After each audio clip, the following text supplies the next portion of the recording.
Welcome to the Mom Owned and Operated podcast, the podcast about moms and for moms, where we have candid conversations about running a business, raising a family, and remembering ourselves. I'm your host, Rita Suzanne, a single mom of four, digital strategist, and provider of no-nonsense business strategies and tactics. Hi, this is Mom Owned and Operated. I am Rita Suzanne, and today we're talking to my friend Megan.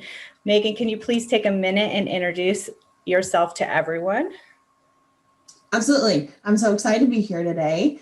My name is Megan Schoenleber, and I have been in business, and I just have a business called Megan Schoenleber LLC. I'm a digital business manager, and I really like to partner with mompreneurs just because I feel like we can really relate on a mom level, no matter what they do or what they offer. And I really help them manage and simplify their daily operations just so they can get out of the weeds of their business and really focus on the big picture, focus on growing and new ideas. So that's a little bit of a snapshot about my business and what I do. I've been in business since June of 2020, so still within my first year, which is so exciting. And in January of 2020, I had my first little girl. Oh, wow. She's now 13 months and running all over my house. She's a terror. And when she was born, I was just like, you know what? I cannot work this 40-hour week anymore. Right. And going to an office and doing the daycare drop off and doing all that was just so incredibly hard on me. But I also didn't know what the other options were. You know, you still want to bring in an income. You still want to have that you piece to yourself and not just be a mom, or at least that's for me what I wanted. And prior to starting my business, I worked full-time for a big financial firm, and I worked in HR. So corporate HR world. I loved helping people. I loved doing so much in that role, but it just, at the end of the day, like being in a 9-to-5 and all the constraints. And if you left for a doctor's appointment, or if you had a sick kiddo, you had to pre-approve. Oops. Yeah, it got to be so much. And so that's when I found a program that really helped me launch my freelancing business. And since then, just taken off. And I did juggle both I think I did it for 4 months. So I would work my 9-to-5, and then I would pick my kiddo up, play with her, get her down for bedtime. And then I would start my other work, working with my clients. So did that for about 4 months. That was not the easiest time. I definitely would not go back to that at all. Right. But it allowed me to really launch this business and be in this full time and be able to really have the freedom to like make my own schedule, pick who I want to work with, and do what I love to do ultimately. Right. So that was a really long intro, but No, it's good. So did you start your own business so that you could be home with your daughter and have more freedom? Well, was that the initial idea? And obviously to create an income as well? Yeah. So what really kind of led to that was, one, I had so much separation anxiety when my maternity leave was done. Hated leaving her, hated sending her to daycare. But then I also had 2 really bad daycare experiences. So that kind of added to it too, that it's like, you know what, I cannot deal with this. Like, it was so much stress on top of everything that I felt like my kid wasn't being taken care of well. And so it was actually, I wanted to transition when I quit my 9-to-5. I wanted to transition her to still having part-time care because I never really saw myself in like the stay-at-home mom role. Right. Those women are warriors. Like I just knew, like for me, I couldn't do it. Right. But with COVID and everything, it just made more sense for her to be home with me full time. So it went from her at full-time daycare to her full-time at home with me, also me like still working in my business. So that was definitely a rough transition. And she actually recently, like 2 weeks ago, just started going to like part-time. So 2 days a week, she goes to an actual daycare center just for half days. And that's been a good balance. But that was really my goal, was just all those daycare issues. I was like, I just want to take care of myself. Like clearly I'm I don't know, do it better than these people. Well, it makes you feel more comfortable, right? Like I struggled with infertility and having my first son for 5 years. And so when I had him and I was working in corporate, I would drop him off and I would just be crying all the way to work like you. And so that really, was the motivation for me as well. It's like, I cannot keep dropping my son off. And then I had a second son. And so it was like, okay, I need to figure out what I'm going to do so that I can be home with them. And, it took a while, just like you. It was like, really just getting in there and trying to figure out like, what is the thing that I'm going to offer and how am I going to do this so that I could be home with them, because that was the whole reason why I had kids, is so that I could be with them, Exactly. Working in corporate, I would be so tired when I would come home, when I would get home, especially with them being so young and sometimes waking up in the middle of the night and being so stressed at work and everything. So I completely understand and share this anxiety of dropping them off, so what would you say has been like the biggest challenge for you in starting a new business with such a young daughter? So I would say like when you're working full time and your kiddos at daycare full time, you're able to 100% focus on your work. That's just, there's a separation. When you have a kiddo under one at home, it's their schedule. It's not your schedule. Right. I just am more productive in the mornings, but she's up for a while before she goes down for her first nap. So when she was holding me full time at first, she was on 3 naps, which was amazing. There's 3 times in the day, but sometimes her longer nap would be in the afternoon where I'm not as productive. So it was really hard for me to base my work schedule off of her naps essentially, because that was when they're erratic, right? Like you don't even really know when they're going to happen. No, you don't. And planning like meetings and interviews and stuff like that around like, well, here's hoping that she's asleep this time. Like fingers crossed. That was, that was the hardest thing for me to get used to. And now with her finally, like me having a set schedule of when I'm working is just like, what is this? Like, I don't know what to do with myself when I have hours in a row to work. And she doesn't wake up from a nap early or doesn't, isn't sick or have this. So that was like the hardest thing was like figuring out that schedule. Right. I will say I'm very lucky that my husband, his company just decided that everybody was going to go fully remote. So he's also home, but he does work full time. But like on those, like he's just my pinch hitter that like if there's, one interview or something and she's not going down, he can watch her for a couple of minutes.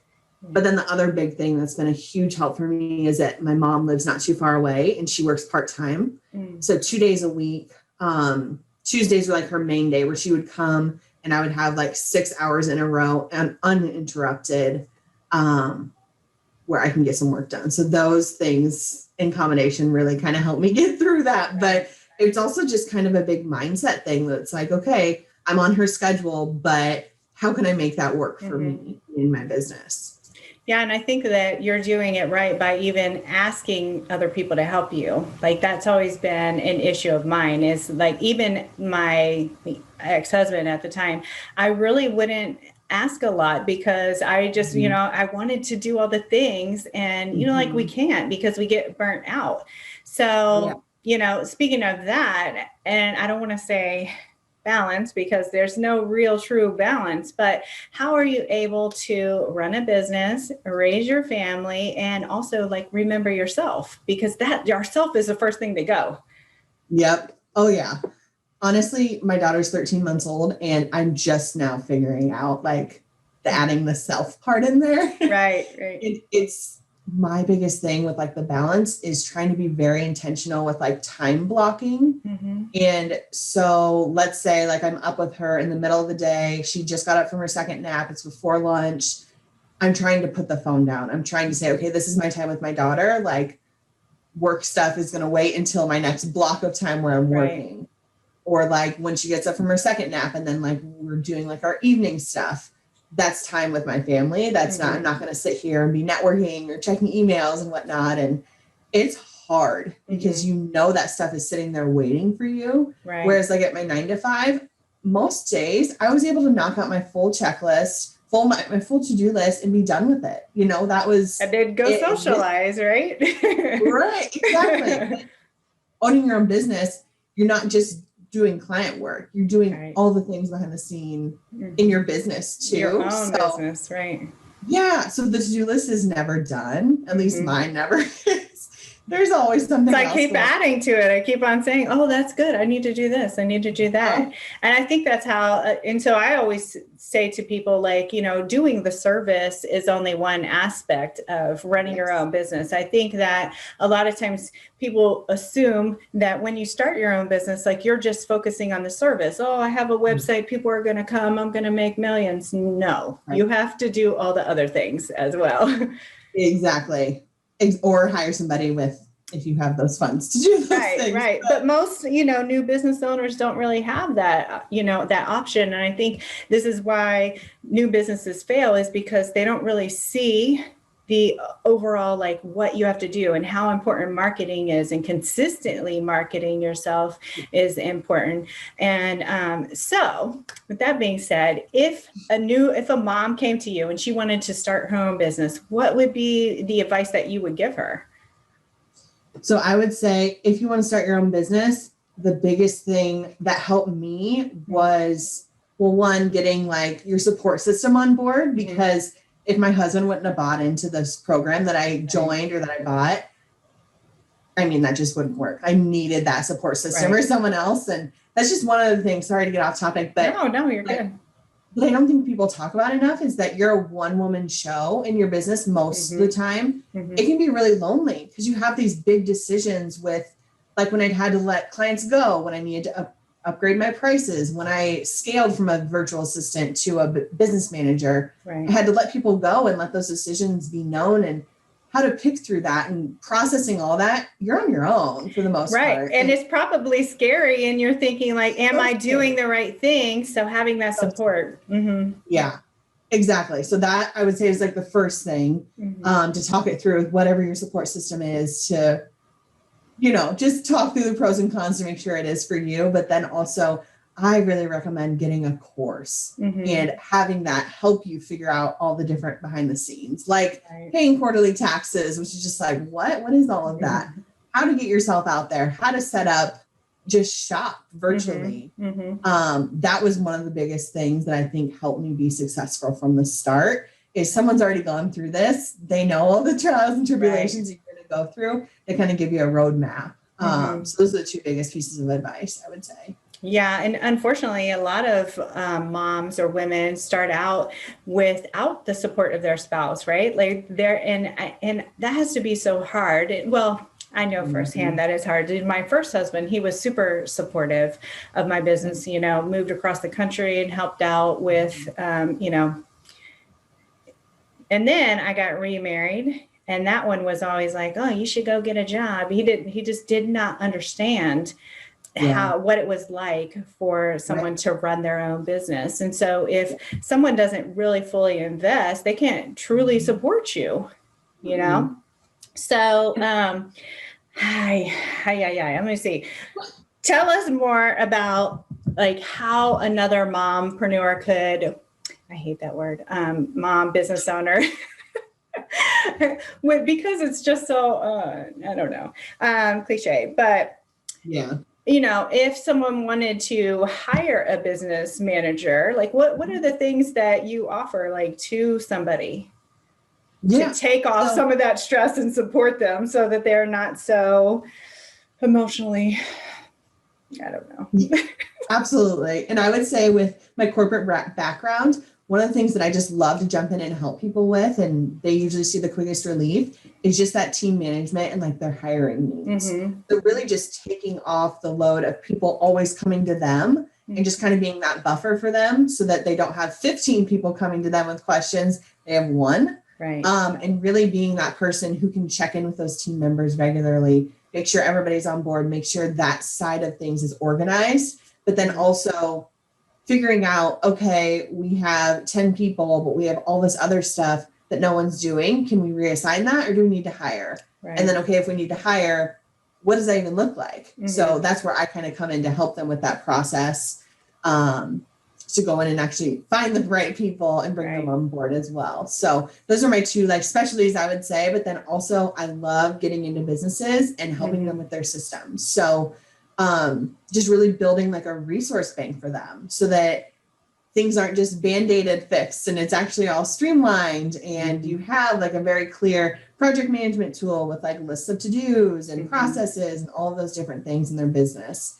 I'm just like a true organizer. So that's just one of the things I really enjoy also with my clients. Yeah, I understand. Like we were talking about, we're, very similar in these ways. And so, having a system in place or processes in place is so important, especially if you're scaling up. Sometimes the growth happens so quickly that if you don't have the systems and processes in place, it really can create a lot of stress. And so having those in place, I think, is super important. And I think that sometimes people don't realize it until it's too late. So, hiring someone like you to help them out with that is probably so amazing and so helpful. And how we said, and how we talked about is like really, trying not to do it all on your own, because that's what we always try to do, right? Yes. So if someone wants to find you online and hire you and revamp all of their things, where can they find you? So my website's the best way to find me. And it's just meganschoenleber.com. And I'll spell Schoenleber just for you in case it's not going to be there, but it's just SCHOENLEBER. So all one word, meganschoenleber.com. You can find more about like specific services, my pricing, learn more about me, even though you probably learned way more on this podcast. And then like how to get in contact with me. So it's all housed there for you. And on social, are you on any particular platform or not so much? I'm not doing very well. I wanted to start out and do social media. I was like, that would be great. And I'm not even running my own channels too well. I would say I'm most active on Instagram. So it's just my first name, my last name. Right. I think that a lot of people are like that. When you offer a service, you're so focused on your clients that you don't even think about building your own stuff. So don't be too hard on yourself. This is all of us. I definitely think that will be probably my first hire in my business, is having someone help me manage my social, just because I know the importance of it. I'm just not good at it. And when I'm not good at something, sometimes that's the last thing on your list. And we just talked about, you don't get through your list. Yeah, exactly. As you can see. So, yeah. Well, thank you so much, Megan, for sitting here and telling us all about everything. I appreciate you coming on. Absolutely. Yeah, it was nice to talk to you. Thank you. And there you have it. I want to encourage you to remember that being a mom who runs her own business is not easy. We all struggle, but just keep moving forward and don't forget to make time for yourself. As moms, we are usually the first thing to go to the bottom of the list. If your business is overwhelming you and you need real solutions, not just some sugar-coated suggestions, apply to work with me at ritasuzanne.com/apply.